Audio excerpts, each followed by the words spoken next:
Welcome back to my YouTube channel PSRCS tutorial. So ಇವತ್ತಿನ ಒಂದು session number 5 ಅಲ್ಲಿ continuation of the video chapter number 9 structured query language ಬಗ್ಗೆ discuss ಮಾಡ್ತಾ ಹೋಗ್ತಾ ಇದೀವಿ.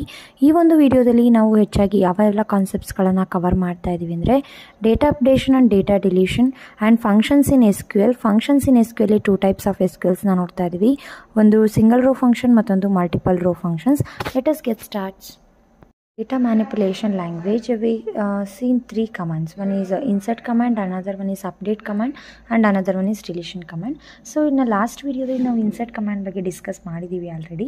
ಸೊ ಇವಾಗ ಕಂಟಿನ್ಯೂಯೇಷನ್ ಪಾರ್ಟ್ ಬಂದು ಡೇಟಾ ಅಪ್ಡೇಷನ್ ಮತ್ತು ಡೇಟಾ ಡಿಲೀಷನ್ ಬಗ್ಗೆ ಡಿಸ್ಕಸ್ ಮಾಡ್ತಾ ಇದ್ವಿ. Usually we know that data updation means we are updating the existing table. Already create ಆಗಿರುವಂತಹ ಟೇಬಲಲ್ಲಿ ರೋಸ್ಗಳಲ್ಲಿ ಯಾವುದಾದ್ರು ರೀತಿಯಾದಂತಹ ವ್ಯಾಲ್ಯೂಸ್ಗಳನ್ನು ಇನ್ಸರ್ಟ್ ಮಾಡಬೇಕು, ಏನಾದರೂ ಮ್ಯಾನಿಪುಲೇಷನ್ ಮಾಡಬೇಕು ಅಂದರೆ ನಾವು ಡೇಟಾ ಅಪ್ಡೇಷನ್ ಕಮಾಂಡನ್ನು ಬಳಸ್ತಾ ಇದ್ದೀವಿ. ಸೊ ಅದಕ್ಕೆ ಸಿಂಟ್ಯಾಕ್ಸ್ ಬಂದು update table name set attribute value 1 is equals to value 1 so on up to based upon some condition. Where ಕ್ಲೌಸನ್ನು ಬಳಸಿ ಕಂಡೀಷನ್ ಬೇಸಿಸ್ ಮೇಲೆ ಆಲ್ರೆಡಿ ಎಕ್ಸಿಸ್ಟ್ ಆಗಿರುವಂಥ ಟೇಬಲ್ಗೆ ವ್ಯಾಲ್ಯೂಸ್ಗಳನ್ನು ಇನ್ಸರ್ಟ್ ಮಾಡ್ತಾ ಇದ್ದೀವಿ. ಇನ್ನು ಡೇಟಾ ಡಿಲೀಷನ್ ಬಂದು ನೇಮಲ್ಲೇ ಇದೆ. We are deleting the data. Row ಅಲ್ಲಿ ಸ್ಟೋರ್ ಆಗಿರುವಂತಹ ಡೇಟಾವನ್ನು ನಾವೇನು ಮಾಡ್ತಾ ಇದ್ದೀವಿ, ಡಿಲೀಟ್ ಮಾಡಲಿಕ್ಕೆ ಡಿಲೀಟ್ ಕಮಾಂಡನ್ನು ಬಳಸ್ತಾ ಇದ್ದೀವಿ. ಸೊ ಈ ರೀತಿಯಾಗಿ ಟೂ ಕಮಾಂಡ್ಸನ್ನು ನೋಡ್ತಾ ಇದ್ದೀವಿ. ಇನ್ನು ಸಿಂಟ್ಯಾಕ್ಸ್ ಬಂದು ಡೇಟಾ ಡಿಲೀಷನಿಂದು delete from table name where condition. ಡೇಟಾವನ್ನು ಡಿಲೀಟ್ ಮಾಡ್ತಾ ಇದ್ವಿ but based on some condition by using the where clause. Where ಕ್ಲೌಸನ್ನು ಯೂಸ್ ಮಾಡಿ ರೋಸಲ್ಲಿ ಏನು ಸ್ಟೋರ್ ಆಗಿದೆಯಲ್ಲ ಅಥವಾ ಟಪಲ್ಸಲ್ಲಿ ಸ್ಟೋರ್ ಆಗಿರುವಂಥ ಇನ್ಫಾರ್ಮೇಷನನ್ನು ಡಿಲೀಟ್ ಮಾಡಲಿಕ್ಕೆ ಡೇಟಾ ಡಿಲೀಷನನ್ನು ನಾವು ಬಳಸ್ತಾ ಇದ್ದೀವಿ. ನೆಕ್ಸ್ಟ್ ಕಾನ್ಸೆಪ್ಟ್ ಬಂದು functions in SQL. A function is use to perform a particular task and return a value as a result. ಕೆಲವೊಂದಿಷ್ಟು ನಿರ್ದಿಷ್ಟವಾದ ಕೆಲಸಗಳನ್ನು ಮಾಡಿ ಅದರದ್ದು ರಿಲೇಟೆಡ್ ಆಗಿರುವಂಥ ಆನ್ಸರನ್ನು ಔಟ್ಪುಟ್ ಆಗಿ ನಾವು ತೊಗೊಳ್ಳಿಕ್ಕೆ ಕೆಲವೊಂದು ಫಂಕ್ಷನ್ಸ್ಗಳನ್ನು ನಾವು ಪರ್ಫಾರ್ಮ್ ಮಾಡ್ತಾ ಇದ್ದೀವಿ. ಅದರಲ್ಲಿ ಎರಡು ರೀತಿಯಾದ ಫಂಕ್ಷನ್ಸ್ ಇದೆ. ಒಂದು ಸಿಂಗಲ್ ರೋ ಫಂಕ್ಷನ್ಸ್ ಮತ್ತೊಂದು ಮಲ್ಟಿಪಲ್ ರೋ ಫಂಕ್ಷನ್ಸ್ ಅಂತ ಹೇಳಿ. ಸೊ ಸಿಂಗಲ್ ರೋ ಫಂಕ್ಷನ್ ಏನು ಮಾಡುತ್ತೆ ಅಂದರೆ ಸಿಂಗಲ್ ರೋಗೆ ಮಾತ್ರ, ಒಂದು ರೋಗೆ ಮಾತ್ರ ಸೀಮಿತವಾಗಿ ಕನ್ಸಿಡರ್ ಮಾಡಿ ಔಟ್ಪುಟ್ಟನ್ನು ಪ್ರೊಡ್ಯೂಸ್ ಮಾಡ್ತಾ ಇದ್ರೆ ಅದನ್ನು ನಾವು ಸಿಂಗಲ್ ರೋ ಫಂಕ್ಷನ್ ಅಂತ ಕರಿತಾ ಇದ್ದೀವಿ. ಸೊ ಅದರಲ್ಲಿ ಮೂರು ರೀತಿಯಾದಂಥ ಫಂಕ್ಷನ್ಸ್ ಇದೆ. ಒಂದು ನ್ಯೂಮರಿಕ್ ಫಂಕ್ಷನ್, ಎರಡನೇ ಸ್ಟ್ರಿಂಗ್ ಫಂಕ್ಷನ್, ಮತ್ತೊಂದು ಡೇಟ್ ಫಂಕ್ಷನ್ ಅಂತ ಹೇಳಿ. ಸೊ ಒನ್ ಬೈ ಒನ್ ನೋಡ್ತಾ ಹೋಗೋಣ. ನ್ಯೂಮರಿಕ್ ಫಂಕ್ಷನ್ಸಲ್ಲಿ ಯಾವುದಿದೆ ಮತ್ತು ಸ್ಟ್ರಿಂಗಲ್ಲಿ ಯಾವುದಿದೆ, ಡೇಟಲ್ಲಿ ಯಾವುದಿದೆ ಅಂತ ಹೇಳಿ. ನ್ಯೂಮರಿಕ್ ಫಂಕ್ಷನ್ ನೇಮಲ್ಲೇ ಇದೆ. ನ್ಯೂಮರಿಕ್ ವ್ಯಾಲ್ಯೂಸನ್ನು ಕನ್ಸಿಡರ್ ಮಾಡಿ ಕೆಲವೊಂದಿಷ್ಟು ಫಂಕ್ಷನ್ಸ್ಗಳನ್ನು ಪರ್ಫಾರ್ಮ್ ಮಾಡಿದ್ರೆ ಅದನ್ನು ನ್ಯೂಮರಿಕ್ ಫಂಕ್ಷನ್ಸ್ ಅಂತ ಕರಿತಾ ಇದ್ದೀವಿ. ಅದರಲ್ಲಿ ಅಗೇನ್ 3 ಟೈಪ್ಸ್ ಆಗಿ ಡಿವೈಡ್ ಆಗಿದೆ. ಒಂದು ಪವರ್ ಫಂಕ್ಷನ್, ಎರಡನೇದು ರೌಂಡ್ ಫಂಕ್ಷನ್, ಮತ್ತೊಂದು ಮೂರನೇದು ಮೋಡ್ ಫಂಕ್ಷನ್ ಅಂತೇಳಿ. ಪವರ್ ಫಂಕ್ಷನ್ ಅಂದರೆ ಎಕ್ಸ್ಪೋನೆಂಟ್ ವ್ಯಾಲ್ಯೂಸನ್ನು ಫೈಂಡ್ ಔಟ್ ಮಾಡೋದು, ಅಂದರೆ ಪವರ್ ಆಫ್ ವ್ಯಾಲ್ಯೂಸನ್ನು ಫೈಂಡ್ ಔಟ್ ಮಾಡೋದು. ಸಿಂಟ್ಯಾಕ್ಸ್ ಬಂದು ಪವರ್ ಆಫ್ x, y ಅಂತ ಇದೆ. That means x to the power of y ಅಂತೇಳಿ 2 ಟು ದ ಪವರ್ ಆಫ್ 3 ಅಂತ ಎಕ್ಸಾಂಪಲ್ ತೊಗೊಂಡಿದ್ದೀವಿ. The value of 2 to the power of 3 is 8. 2ನ 3 ಟೈಮ್ಸ್ ಮಲ್ಟಿಪ್ಲೈ ಮಾಡಿದಾಗ ನಮಗೆ ಎಷ್ಟು ವ್ಯಾಲ್ಯೂ ಬರ್ತಾ ಇದೆ, 8. ಇನ್ನು ಸೆಕೆಂಡ್ ಒನ್ ಬಂದು round function. Usually we heard the function that significant values ಅಥವಾ ರೌಂಡ್ ಫಿಗರ್ ಅಂತ ಏನು ಕರೀತೀವಲ್ಲ, ಸೊ ಆ ರೀತಿ ರೌಂಡ್ ಫಿಗರ್ ವ್ಯಾಲ್ಯೂಸನ್ನು ರೌಂಡ್ ಫಿಗರ್ ಮಾಡಲಿಕ್ಕೆ ರೌಂಡ್ ಫಂಕ್ಷನ್ನ ತೊಗೊಳ್ತಾ ಇದ್ದೀವಿ. ಸೊ ಇಲ್ಲಿ ರೌಂಡ್ ಫಿಗರ್ ಮಾಡುವಾಗ we have some criteria. Point function value, point something values greater than 5 ಇದ್ದರೆ ನೆಕ್ಸ್ಟ್ ನಂಬರ್ನ ತೊಗೊಳ್ತೀವಿ ಹೋಲ್ ನಂಬರಲ್ಲಿ, ಅಥವಾ ಪಾಯಿಂಟ್ ಸಮಥಿಂಗ್ ಲೆಸ್ ದ್ಯಾನ್ ಇತ್ತು ಅಂದರೆ ಡೆಸಿಮಲ್ಗಿಂತ ಮುಂಚೆ ವ್ಯಾಲ್ಯೂಸ್ ಏನಿದೆಯಲ್ಲ ಅದನ್ನು ತೊಗೊಳ್ತೀವಿ. ಫಾರ್ ಎಕ್ಸಾಂಪಲ್ 283.2 ಅಂತ ಇದೆ. The answer will be 283. ಇನ್ನು ಮೋಡ್ ಫಂಕ್ಷನ್ ಬಂದು it returns the reminder after dividing number by A by B ಅಂತಿದೆ. ಯಾವುದಾದ್ರು ನಂಬರ್ನ ಡಿವೈಡ್ ಮಾಡಿದಾಗ ಯೂಶಲಿ ನಾವು ಕೋಶೆಂಟ್ ವ್ಯಾಲ್ಯೂನ ತೊಗೊಳ್ತೀವಿ. ಬಟ್ ಇಲ್ಲಿ ಮೋಡ್ ಫಂಕ್ಷನ್ನ ಪರ್ಫಾರ್ಮ್ ಮಾಡ್ತಾ ಇದ್ವಿ ಅಂದರೆ ರಿಮೈಂಡರ್ ವ್ಯಾಲ್ಯೂ ಎಷ್ಟು ಬಂದಿರುತ್ತೋ ಅದನ್ನು ನಾವು ಆನ್ಸರಾಗಿ ತೊಗೊಂಡ್ರೆ ಅದನ್ನು ನಾವು ಮೋಡ್ ಫಂಕ್ಷನ್ ಅಂತ ಕರಿತಾ ಇದ್ವಿ. 21ಅನ್ನು 2ಇಂದ ಡಿವೈಡ್ ಮಾಡಿದಾಗ ನಮಗೆ ಆನ್ಸರು 1 ರಿಮೈಂಡರ್ ಉಳಿಯುತ್ತೆ. So the 1 will be consider as the output of the mode function. So ಇದಿಷ್ಟು ನ್ಯೂಮರಿಕ್ ಫಂಕ್ಷನ್ಸ್ ಬಗ್ಗೆ ನಾವು ಡಿಸ್ಕಸ್ ಮಾಡಿದ್ವಿ. ಸ್ಲೈಡ್ ಬಂದು ಫಂಕ್ಷನ್ಸ್ ಇನ್ SQL ಅಲ್ಲಿ ಎರಡನೇ ರೀತಿಯ ಫಂಕ್ಷನ್ಸ್ ಬಂದು string functions accept character values as input and return either character or numeric value as output. String related ಆಗಿ ಯಾವುದಾದ್ರೂ ಫಂಕ್ಷನ್ಸ್ಗಳನ್ನು ಪರ್ಫಾರ್ಮ್ ಮಾಡ್ತಿದ್ರೆ ಆ ಎಲ್ಲ ಸ್ಟ್ರಿಂಗ್ ರಿಲೇಟೆಡ್ ಫಂಕ್ಷನ್ಸ್ನ ಸ್ಟ್ರಿಂಗ್ ಫಂಕ್ಷನ್ಸ್ ಅಂತ ಕರಿತೀವಿ. ಮೇಯ್ನಾಗಿ ಇದರಲ್ಲಿ 10 ಫಂಕ್ಷನ್ಸ್ಗಳನ್ನು ನೋಡ್ತಾ ಇದ್ದೀವಿ. ಯಾವುದು ಅಂದರೆ upper function, lower function, mid function, length function, left function, right function, in string function, L trim function, R trim function ಮತ್ತು ಟ್ರಿಮ್ ಫಂಕ್ಷನ್ ಅಂತೇಳಿ. ಸೊ ಏನು ಒನ್ ಬೈ ಒನ್ ಎಲ್ಲ ಫಂಕ್ಷನ್ಸ್ಗಳನ್ನು ಡಿಸ್ಕಸ್ ಮಾಡ್ತಾ ಹೋಗೋಣ. ಒಂದು ಬಂದು ಅಪ್ಪರ್ ಫಂಕ್ಷನ್. ಅಪ್ಪರ್ ಫಂಕ್ಷನ್ ಅಂದರೆ ನಮಗೆ ಗೊತ್ತೇ ಇದೆ, ಕೊಟ್ಟಿರುವಂಥ ಸ್ಟ್ರಿಂಗು ಲೋಯರ್ ಕೇಸಲ್ಲಿದ್ದರೆ ಅದನ್ನು ನಾವು ಅಪ್ಪರ್ ಕೇಸಿಗೆ ಕನ್ವರ್ಟ್ ಮಾಡಲಿಕ್ಕೆ ಬಳಸ್ತಾ ಇರುವಂಥ ಫಂಕ್ಷನನ್ನು ಅಪ್ಪರ್ ಫಂಕ್ಷನ್ ಅಂತ ಕರಿತಾ ಇದ್ದೀವಿ. ಇಲ್ಲಿ ಎಕ್ಸಾಂಪಲಲ್ಲಿ select U case. Upper function can also be call it as U case ಅಂತ ಕೂಡ ಕರಿತೀವಿ. ಸೊ ಹಾಗಾಗಿ ಇಲ್ಲಿ ಎಕ್ಸಾಂಪಲಲ್ಲಿ select U case informatics. Informatics ಅನ್ನೋದು ಲೋಯರ್ ಕೇಸಲ್ಲಿದೆ, ಅದನ್ನು ಕನ್ವರ್ಟ್ ಮಾಡೋಕ್ಕೆ ಅಪ್ಪರ್ ಕೇಸಿಗೆ ಕನ್ವರ್ಟ್ ಮಾಡಲಿಕ್ಕೆ ಅಪ್ಪರ್ ಫಂಕ್ಷನ್ ಅಥವಾ ಯು ಕೇಸ್ ಫಂಕ್ಷನನ್ನು ಬಳಸ್ತಾ ಇದ್ದೀವಿ. ಇನ್ನು ಎರಡನೇದು ಬಂದು lower function. Lower function is also called L case. ಅಂದರೆ ಅಪ್ಪರ್ ಕೇಸಲ್ಲಿರುವಂಥ ಸ್ಟ್ರಿಂಗನ್ನು ಲೋಯರ್ ಕೇಸಿಗೆ ಕನ್ವರ್ಟ್ ಮಾಡೋಕ್ಕೆ ನಾವು ಲೋಯರ್ ಫಂಕ್ಷನ್ ಅಥವಾ ಎಲ್ ಕೇಸ್ ಫಂಕ್ಷನನ್ನು ಬಳಸ್ತಾ ಇದ್ದೀವಿ. ಸೊ ಇನ್ನು ಥರ್ಡ್ ಒಂದು ಬಂದು ಮಿಡ್ ಸ್ಟ್ರಿಂಗ್ ಅಂತೇಳಿ. ಮಿಡ್ ಸ್ಟ್ರಿಂಗ್ ಅಂತ ಹೇಳಿದ್ರೆ ಸ್ಟ್ರಿಂಗಲ್ಲಿರುವಂಥ ಪೊಸಿಷನ್ ಅಥವಾ ಏನದು ಲೆಂತ್ ಇರುತ್ತಲ್ವ, ಅದರಲ್ಲಿ ಮಿಡಲ್ ಪಾರ್ಟ್ ಆಫ್ ದ ಸ್ಟ್ರಿಂಗನ್ನು ಸ್ಪೆಸಿಫೈ ಮಾಡಲಿಕ್ಕೆ ನಾವೇನನ್ನು ಬಳಸ್ತಾ ಇದ್ದೀವಿ, ಮಿಡ್ ಸ್ಟ್ರಿಂಗನ್ನು ಬಳಸ್ತಾ ಇದ್ದೀವಿ. ಸೊ ಇಲ್ಲಿ ಏನಾಗ್ತದೆ, it returns a substring of size N starting from the specified position of the string. If the N is not specified, returns a substring from the position till end of the string ಅಂತ ಕೊಟ್ಟಿದ್ದಾರೆ.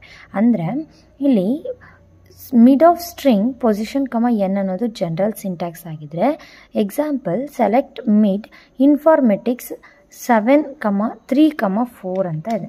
Informatics 3,4 ಅಂತ ಇದೆ. So 3,4 ಅಂದರೆ ಇನ್ಫಾರ್ಮೆಟಿಕ್ಸಲ್ಲಿ third position ಎಲ್ಲಿ ಬರ್ತಾ ಇದೆ, ಎಫ್ಗೆ third position ಕರಿತಿದ್ದೀವಿ. ಅಂದರೆ I is 1, N is 2 and F is 3. 1 2 3 4 ಎಫ್ಫಿಂದ 4 ಕ್ಯಾರೆಕ್ಟರ್ಸು FORM ಅಂತೇಳಿ. ಸೊ ಆ ಮಿಡಲ್ ಕ್ಯಾರೆಕ್ಟರನ್ನು ನಾವು ಸ್ಪೆಸಿಫೈ ಮಾಡಿ ಹೊರಗಡೆ ತೆಗೆದು ಔಟ್ಪುಟ್ ಅಂತ ಕನ್ಸಿಡರ್ ಮಾಡಲಿಕ್ಕೆ ನಾವು ಮಿಡ್ ಸ್ಟ್ರಿಂಗ್ ಅನ್ನೋದನ್ನು ಕನ್ಸಿಡರ್ ಮಾಡಿದ್ದೀವಿ. ಸೊ ಆನ್ಸರ್ ಬಂದಿಲ್ಲ ಏನು, FORM ಅನ್ನೋದು ಆನ್ಸರ್ ಆಗಿರುತ್ತೆ. ಸೊ ಈ ರೀತಿಯಾಗಿ ಸ್ಪೆಸಿಫೈ ಮಾಡ್ಕೊಳ್ಳೋದಕ್ಕೆ ನಾವು ಮಿಡ್ ಸ್ಟ್ರಿಂಗನ್ನು ತೊಗೊಂಡಿದ್ದೀವಿ. ಫಂಕ್ಷನ್ ಬಂದು ಲೆಂತ್ ಫಂಕ್ಷನ್. ಕೊಟ್ಟಿರುವಂಥ ಸ್ಟ್ರಿಂಗಲ್ಲಿ ಎಷ್ಟು ಕ್ಯಾರೆಕ್ಟರ್ಸ್ ಇದೆ ಅಂತ ಕೌಂಟ್ ಮಾಡಿ ನಂಬರನ್ನು ರಿಟರ್ನ್ ಮಾಡಲಿಕ್ಕೆ ನಾವು ಲೆಂತ್ ಫಂಕ್ಷನನ್ನು ಸ್ಪೆಸಿಫೈ ಮಾಡ್ತಾ ಇದ್ದೀವಿ. So returns the number of characters in the specified string. So ಎಕ್ಸಾಂಪಲಲ್ಲಿ ಸೆಲೆಕ್ಟ್ ಲೆಂತ್ ಆಫ್ ಇನ್ಫಾರ್ಮೆಟಿಕ್ಸ್ ಅಂತ ಇದೆ. ಇನ್ಫಾರ್ಮೆಟಿಕ್ಸ್ ಅನ್ನೋ ಒಂದು ಸ್ಟ್ರಿಂಗಲ್ಲಿ ನಂಬರ್ ಆಫ್ ಕ್ಯಾರೆಕ್ಟರ್ಸ್ 11 ಇದೆ. ಸೊ ಈ ರೀತಿಯಾಗಿ ಎಷ್ಟು ಕ್ಯಾರೆಕ್ಟರ್ಸ್ ಇದೆ ಅಂತ ಕೌಂಟ್ ಮಾಡಿ ಅದನ್ನು ಸ್ಪೆಸಿಫೈ ಮಾಡಲಿಕ್ಕೆ ಲೆಂತ್ ಫಂಕ್ಷನ್ನ ತೊಗೊಳ್ತಾ ಇದ್ದೀವಿ. In the same way fifth one ಬಂದು ಲೆಫ್ಟ್ ಫಂಕ್ಷನ್ ಅಥವಾ ಲೆಫ್ಟ್ ಫಂಕ್ಷನ್ ಆಫ್ ಸ್ಟ್ರಿಂಗ್. ಅಂದರೆ ಏನು ಸ್ಟ್ರಿಂಗಲ್ಲಿ ಯಾವ ನಂಬರ್ನ ಕೊಟ್ಟಿರ್ತಾರೋ ಸ್ಟಾರ್ಟಿಂಗಿಂದ ಅಷ್ಟು ಕ್ಯಾರೆಕ್ಟರ್ಸನ್ನು ಸ್ಪೆಸಿಫೈ ಮಾಡ್ಕೊಳ್ಳಿಕ್ಕೆ. ಸೊ ನೀವು ನೆನ್ಪಿಟ್ಕೋಬೇಕಾಗಿರೋದಿಲ್ಲಿ ಲೆಫ್ಟ್ ಅಂದರೆ ಸ್ಟಾರ್ಟಿಂಗ್ ಪೊಸಿಷನ್ನು, ರೈಟ್ ಅಂದರೆ ಲಾಸ್ಟ್ ಪೊಸಿಷನ್ನು. ಸೊ ಲೆಫ್ಟಲ್ಲಿ 4 ಕ್ಯಾರೆಕ್ಟರ್ಸನ್ನ ಮಾತ್ರ, ಅಂದರೆ ಸ್ಟಾರ್ಟಿಂಗಿಂದ 4 ಕ್ಯಾರೆಕ್ಟರ್ಸು ಕೊಟ್ಟಿರುವಂಥ ಎಕ್ಸಾಂಪಲಲ್ಲಿ ಸೆಲೆಕ್ಟ್ ಲೆಫ್ಟ್ ಆಫ್ ಕಂಪ್ಯೂಟರ್ ಅಂತ ಕೊಟ್ಟಿದ್ದಾರೆ. ಕಂಪ್ಯೂಟ್ರಿಂದ 4 ಕ್ಯಾರೆಕ್ಟರ್ ಅಂದರೆ ಯಾವ್ದು ಬರುತ್ತೆ, COMP ಬರುತ್ತೆ. ಸೊ ಆನ್ಸರ್ ಬಂದು COMP. ಸೊ ಈ ರೀತಿಯಾಗಿ ಲೆಫ್ಟ್ ಪಾರ್ಟನ್ನು ಮಾತ್ರ ಸ್ಪೆಸಿಫೈ ಮಾಡ್ಕೊಳ್ಳಿಕ್ಕೆ ಲೆಫ್ಟ್ ಫಂಕ್ಷನ್ನ ತೊಗೊಳ್ತಾ ಇದ್ದೀವಿ. In the same way opposite ಆಗಿ ರೈಟ್ ಪೊಸಿಷನ್ ಅಂದರೆ ಎಂಡ್, ಲಾಸ್ಟಿಂದ ಅಂತ ಅಂದರೆ ಇಲ್ಲಿ ಫಾರ್ ಎಕ್ಸಾಂಪಲ್ ಏನು ಕೊಟ್ಟಿದ್ದಾರೆ, ಎಕ್ಸಾಂಪಲಲ್ಲಿ ಸೈನ್ಸ್ 3 ಅಂತ ಕೊಟ್ಟಿದ್ದಾರೆ. ಸೈನ್ಸ್ 3 ಅಂತಂದರೆ ಲಾಸ್ಟಿಂದ 3 ಕ್ಯಾರೆಕ್ಟರ್ಸ್ ಅಂದರೆ ಯಾವುದು, ECN ಬರುತ್ತೆ. ಬಟ್ ಬರ್ಕೊಳ್ಳುವಾಗ ನಾವು ರಿವರ್ಸಲ್ಲಿ ಬರ್ಕೋಬಾರ್ದು, NCE is the output of the given string ಆಗಿರುತ್ತೆ. ಇನ್ನು ಟ್ರಿಮ್ ಅಂದರೆ ಎಡಿಟ್ ಅಂತ. ಟ್ರಿಮ್ ಅಂದರೆ ಲೆಫ್ಟ್ ಎಡಿಟ್ ಅಂತ ಹೇಳಿ. ಲೆಫ್ಟಲ್ಲಿ ಎಡಿಟ್ ಮಾಡ್ತಿದ್ದೀವಿ, ಏನನ್ನ ವೈಟ್ ಸ್ಪೇಸನ್ನು ರಿಮೂವ್ ಮಾಡ್ತಾ ಇದ್ದೀವಿ. ಸ್ಟ್ರಿಂಗಲ್ಲಿ ಇರುವಂತಹ ಲೆಫ್ಟ್ ಪಾರ್ಟನ್ನು ಸ್ಪೇಸ್ ಏನಿರುತ್ತೋ ಅದನ್ನು ರಿಮೂವ್ ಮಾಡಲಿಕ್ಕೆ ಬಳಸ್ತಾ ಇರುವಂಥದ್ದನ್ನು ಟ್ರಿಮ್ ಅಂತ ಕರಿತಾ ಇದ್ದೀವಿ. ಸೊ ರಿಮೂವ್ ಮಾಡೋದಕ್ಕೂ ಮುಂಚೆ ಎಷ್ಟು ಲೆಂತ್ ಇತ್ತು, ರಿಮೂವ್ ಮಾಡಿದ್ಮೇಲೆ ಕ್ಯಾರೆಕ್ಟರ್ನ ಲೆಂತ್ ಎಷ್ಟಿದೆ ಅಂತ ಕೌಂಟ್ ಮಾಡಲಿಕ್ಕೆ ನಾವು ಟ್ರಿಮ್ ಅಂತ ತೊಗೊಂಡಿದ್ದೀವಿ. ತೊಗೊಂಡಿರೋ ಎಕ್ಸಾಂಪಲಲ್ಲಿ ಡೆಲ್ಲಿ ಅಂಥೇಳಿ ಲೆಫ್ಟ್ ಪಾರ್ಟಲ್ಲಿ 2 ಸ್ಪೇಸ್ ಇತ್ತು, ಅದನ್ನು ಕೌಂಟ್ ಮಾಡಿದ್ರೆ 7 ಆಯಿತು ಕ್ಯಾರೆಕ್ಟರ್ಸು. ಸೊ ಟ್ರಿಮ್ ಮಾಡಿದ್ಮೇಲೆ ಎಷ್ಟು ಬರ್ತಾ ಇದೆ, 5 ಬರ್ತಾ ಇದೆ. ಸೊ ಈ ರೀತಿಯಾಗಿ ಸ್ಪೆಸಿಫೈ ಮಾಡ್ಕೊಳ್ಳಿಕ್ಕೆ ನಾವು ಟ್ರಿಮ್ ಫಂಕ್ಷನನ್ನು ತೊಗೊಳ್ತಾ ಇದ್ದೀವಿ. ಒಂದು ಆರ್ ಟ್ರಿಮ್ ಅಂದರೆ ರೈಟ್ ಟ್ರಿಮ್ ಅಂತ. ಕೊಟ್ಟಿರುವಂಥ ಸ್ಟ್ರಿಂಗಲ್ಲಿ ಲಾಸ್ಟ್ ಪಾರ್ಟ್ ಅಥವಾ ಎಂಡಿಂಗ್ ಪಾರ್ಟಲ್ಲಿ ಏನು ವೈಟ್ ಸ್ಪೇಸ್ ಕ್ಯಾರೆಕ್ಟರ್ಸ್ ಇದೆ ಅದನ್ನು ರಿಮೂವ್ ಮಾಡಲಿಕ್ಕೆ ರೈಟ್ ಟ್ರಿಮನ್ನು ತೊಗೊಂಡಿದ್ದೀವಿ. ಸೊ ರಿಮೂವ್ ಮಾಡೋದಕ್ಕೂ ಮುಂಚೆ ಸ್ಟ್ರಿಂಗಿನ ಲೆಂತ್ ಎಷ್ಟಿತ್ತು ಅದನ್ನು ಕೌಂಟ್ ಮಾಡುತ್ತೆ. ಟ್ರಿಮ್ ಆದಮೇಲೆ ಎಷ್ಟು ಕ್ಯಾರೆಕ್ಟರ್ಸ್ ಇದೆ ಅದನ್ನು ಕೌಂಟ್ ಮಾಡೋಕ್ಕೆ ನಾವಿಲ್ಲಿ ತೊಗೊಂಡಿರುವಂಥ select length of pen, length of R trim of pen ಅಂದರೆ ಲೆಂತ್ ಮೊದಲು ಟ್ರಿಮ್ ಮಾಡೋಕ್ಕೂ ಮುಂಚೆ ಎಷ್ಟಿತ್ತು, PEN 3 ಕ್ಯಾರೆಕ್ಟರ್ಸ್ ಇದೆ ವಿತ್ 2 ವೈಟ್ ಸ್ಪೇಸ್ ಕ್ಯಾರೆಕ್ಟರ್ಸ್. ಎಷ್ಟಾಯಿತು, 3 + 2 5 ಆಯಿತು. ಸೊ ಟ್ರಿಮ್ ಮಾಡಿದ್ಮೇಲೆ ಎಷ್ಟಾಗ್ತಾ ಇದೆ, ನಾವು ವೈಟ್ ಸ್ಪೇಸನ್ನು ಟ್ರಿಮ್ ಮಾಡಿದ್ದೀವಿ. ಈಗ ಎಷ್ಟಾಯಿತು, 1 2 3 ಅಂದರೆ 3 ಕ್ಯಾರೆಕ್ಟರ್ಸ್ ಇದೆ. ಸೊ ಆನ್ಸರ್ ಬಂದು 5,3. ಸೊ ಈ ರೀತಿ ರೈಟ್ ಪಾರ್ಟಲ್ಲಿರೋ ವೈಟ್ ಸ್ಪೇಸ್ ಕ್ಯಾರೆಕ್ಟರ್ಸ್ನ ರಿಮೂವ್ ಮಾಡಲಿಕ್ಕೆ ನಾವು ಆರ್ ಟ್ರಿಮ್ ಅನ್ನೋದನ್ನು ಯೂಸ್ ಮಾಡ್ತಾ ಇದ್ದೀವಿ. ಇನ್ನು ನೆಕ್ಸ್ಟ್ ಒನ್ ಬಂದು ಟ್ರಿಮ್ ಫಂಕ್ಷನಲ್ಲಿ ಏನು ಮಾಡ್ತಾ ಇದ್ದೀವಿ ಅಂದರೆ ಸೆಲೆಕ್ಟ್ ಲೆಂತ್ ಆಫ್ ಮೇಡಮ್ ಅಂತ ಇದೆ. ಅಂದರೆ ಇಲ್ಲಿ ಅಟ್ ಎ ಟೈಮ್ ಲೆಫ್ಟಲ್ಲಿರೋ ಸ್ಪೇಸನ್ನು ರಿಮೂವ್ ಮಾಡ್ತಾ ಇದೆ, ರೈಟಲ್ಲಿರೋ ಸ್ಪೇಸನ್ನು ರಿಮೂವ್ ಮಾಡ್ತಾ ಇದೆ. ಸೊ ಈ ರೀತಿ ಸ್ಪೇಸನ್ನು ರಿಮೂವ್ ಮಾಡಲಿಕ್ಕೆ ನಾವು ಟ್ರಿಮ್ ಫಂಕ್ಷನ್ನ ಬಳಸ್ತಾ ಇದ್ದೀವಿ. ಸೊ ಟ್ರಿಮ್ ಮಾಡೋಕ್ಕೂ ಮುಂಚೆ ಕ್ಯಾರೆಕ್ಟರ್ಸ್ ಮೇಡಮಿನ ಕ್ಯಾರೆಕ್ಟರ್ ಎಷ್ಟಿತ್ತು, 9 ಇತ್ತು. ಸೊ ಟ್ರಿಮ್ ಮಾಡಿದ್ಮೇಲೆ ಎಷ್ಟಿದೆ ಕ್ಯಾರೆಕ್ಟರ್ಸು, 5 ಇದೆ. ಸೊ ಈ ರೀತಿಯಾಗಿ ತೊಗೊಳ್ಳಿಕ್ಕೆ ಟ್ರಿಮ್ ಫಂಕ್ಷನ್ನ ತೊಗೊಳ್ತಾ ಇದ್ದೀವಿ. ಇನ್ನು ಲಾಸ್ಟ್ ಒನ್ ಬಂದು ಇನ್ ಸ್ಟ್ರಿಂಗ್ ಫಂಕ್ಷನ್ ಅಂತೇಳಿ.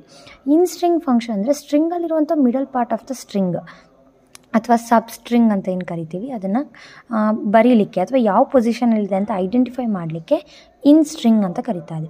Returns the position of the first occurrence. ಸಬ್ ಸ್ಟ್ರಿಂಗಿನ ಮೊದಲನೇ ಕ್ಯಾರೆಕ್ಟ್ರಲ್ಲಿ ಇರುತ್ತಲ್ವ, ಆ ಕ್ಯಾರೆಕ್ಟರ್ನ ಪೊಸಿಷನ್ನ ರಿಟರ್ನ್ ಮಾಡಲಿಕ್ಕೆ ನಾವು ಇನ್ ಸ್ಟ್ರಿಂಗ್ ಅಂತ ತೊಗೊಂಡಿದ್ದೀವಿ. For example select in string informatics MA ಅಂತ ಇದೆ. ಇನ್ಫಾರ್ಮೆಟಿಕ್ಸ್ ಅನ್ನೋ ಸ್ಟ್ರಿಂಗಲ್ಲಿ MA ಅನ್ನೋದು ಸಬ್ ಸ್ಟ್ರಿಂಗ್ ಆಯಿತು. ಅನ್ನೋದು ಮೊದಲನೇ ಕ್ಯಾರೆಕ್ಟರ್ ಸಬ್ ಸ್ಟ್ರಿಂಗಿಂದು. ಸೊ ಎಮ್ಮಿನ ಪೊಸಿಷನ್ ಏನು, ಇನ್ಫಾರ್ಮೆಟಿಕ್ಸಿಂದ ನೀವು ಸ್ಟಾರ್ಟ್ ಮಾಡಿದ್ರೆ ಅನ್ನೋದು 6th ಪೊಸಿಷನಲ್ಲಿ ಸಿಗ್ತಾ ಇದೆ. So that is the proper answer for the given in string function ಆಗಿರುತ್ತೆ. ಸೊ ಇದು ಸ್ಟ್ರಿಂಗ್ ಫಂಕ್ಷನ್ಸ್ಗಳನ್ನು ನಾವು ಒನ್ ಬೈ ಒನ್ ಡಿಸ್ಕಸ್ ಮಾಡಿದ್ವಿ. Discussing about date and time functions. So ನೇಮಲ್ಲೇ ಇದೆ ಡೇಟ್ ಮತ್ತು ಟೈಮಿಗೆ ರಿಲೇಟೆಡ್ ಆಗಿರುವಂಥ ಫಂಕ್ಷನ್ಸ್ಗಳ ಬಗ್ಗೆ ಡಿಸ್ಕಸ್ ಮಾಡೋದನ್ನು ನಾವು ಡೇಟ್ ಆ್ಯಂಡ್ ಟೈಮ್ ಫಂಕ್ಷನ್ಸ್ ಅಂತ ಕರಿತಾ ಇದ್ವಿ. ಟೋಟಲಾಗಿ ಇದರಾಗೆ 7 ಫಂಕ್ಷನ್ಸ್ಗಳಿದೆ. ಯಾವ್ದು ಅಂದರೆ now function, date function, month name function, year date function, day function, day name function ಅಂತೇಳಿ. ಸೊ ಇದನ್ನು ಒನ್ ಬೈ ಒನ್ ಡಿಸ್ಕಸ್ ಮಾಡ್ತಾ ಹೋಗೋಣ. ಟೈಮ್ ಫಂಕ್ಷನಲ್ಲಿ ಮೊದಲನೇ ಫಂಕ್ಷನ್ ಬಂದು ನೌ ಫಂಕ್ಷನ್ ಅಂದ್ರೇನು, ಪ್ರೆಸೆಂಟ್ ಟೆನ್ಸಲ್ಲಿ ಹೇಳೋವಂಥ ವರ್ಡ್ ಆಗಿರುತ್ತೆ. ಅಟ್ ಪ್ರೆಸೆಂಟ್ ನೀವು ನೌ ಅನ್ನೋ ವರ್ಡನ್ನು ಯಾವ ಮೂಮೆಂಟಲ್ಲಿ ನೀವು ಟೈಪ್ ಮಾಡ್ತಿರೋ ಸಿಸ್ಟಮಲ್ಲಿ, ಆ ಒಂದು ಪ್ರೆಸೆಂಟ್ ಮೂಮೆಂಟಲ್ಲಿ ಯಾವ ಡೇಟ್ ಮತ್ತು ಟೈಮ್ ಇರುತ್ತೋ ಅದನ್ನು ಔಟ್ಪುಟ್ಟಾಗಿ ಸೆಲೆಕ್ಟ್ ಮಾಡ್ಕೊಳ್ಳಿಕ್ಕೆ ನಾವು ನೌ ಫಂಕ್ಷನ್ನ ಬಳಸ್ತಾ ಇದ್ದೀವಿ.